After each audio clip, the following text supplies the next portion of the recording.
উত্তৰ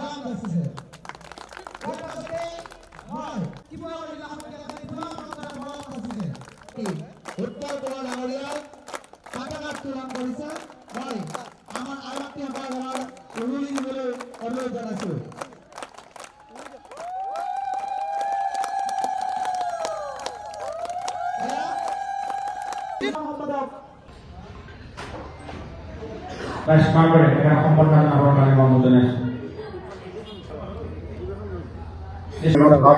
অসম জাতীয়তাবাদী যুৱ ছাত্ৰ পৰিষদ শিৱসাগৰ জিলা সমিতিৰ আজি দ্বিবাৰ্ষিক অধিৱেশনৰ প্ৰথম দিনা কাৰ্যসূচী আজি পতাকা উত্তোলন, স্মৃতি তৰ্পণ আৰু সতীৰ্থ স্মৰণ ইতিমধ্যে হৈ গৈছে।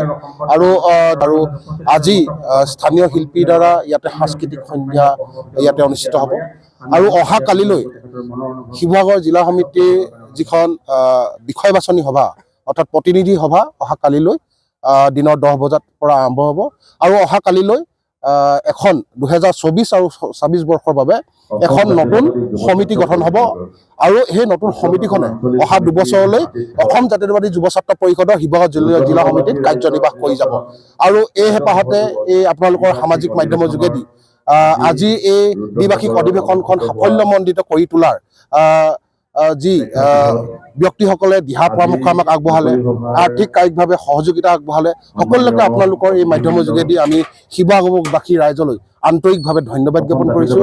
আৰু সকলোৰে পৰা পুনৰবাৰ আমি সংগ্ৰামী অভিনন্দন জ্ঞাপন কৰিছোঁ। আৰু আমি এই পাহতে যুৱ ছাত্ৰ পৰিষদৰ যি লক্ষ্য আৰু উদ্দেশ্য আগত ৰাখি আমি অসমীয়া জাতিটোৰ কাৰণে এখন কাম কৰি যোৱা এখন সবল সমিতি গঠন হ'ব বুলি আমি আশাবাদী।